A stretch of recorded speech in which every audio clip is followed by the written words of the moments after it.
السلام علیکم۔ آپ ہمارے ویڈیو کو لائک کر دیا کریں اور ساتھ ہی ہمارے چینل کو سبسکرائب بھی کر دیں اور ہر نئی نوٹیفیکیشن کے لیے بیل آئیکن کو بھی دبا دیں۔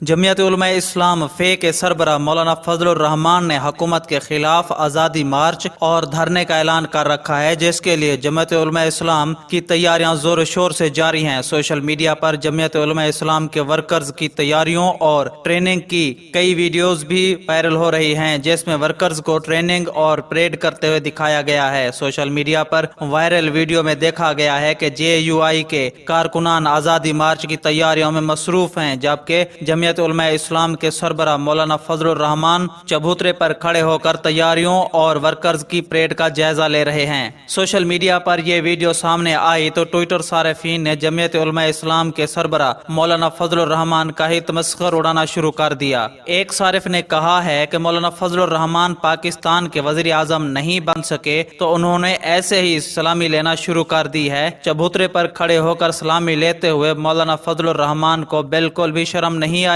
ایک صارف نے ان کی سیاسی وابستگیوں پر طنز کرتے ہوئے لکھا کہ کبھی عرش پر، کبھی فرش پر، کبھی در بدر، کبھی بلوں کے گھر تو کبھی نواز کے در، غم اسمبلی تیرا شکریہ میں کہاں کہاں سے گزر گیا۔ ایک صارف نے اس ویڈیو پر مولانا فضل الرحمان کو تنقید کا نشانہ بنایا اور کہا کہ ایسا لگتا ہے کہ مولانا صاحب اپنے ایجنڈے کو سپورٹ کرنے کے لیے اس طرح کی حرکتیں کر کے دنیا میں پاکستان کا کوئی اور امیج بنانے کے مشن پر ہیں۔ پاکستان لا الہ الا اللہ کے نام پر بنا ہوا ہے اور اسے ان مولویوں کی وجہ سے کوئی نقصان نہیں پہنچے گا جو اپنے مفاد کے لیے کچھ بھی کر سکتے ہیں۔ تو ناظرین، آپ کا اس بارے میں کیا خیال ہے کہ مولانا فضل الرحمان آزادی مارچ میں کامیاب ہوں گے یا نہیں؟ کامنٹ باکس میں اپنی قیمتی رائے کا اظہار ضرور کریں۔ اللہ حافظ۔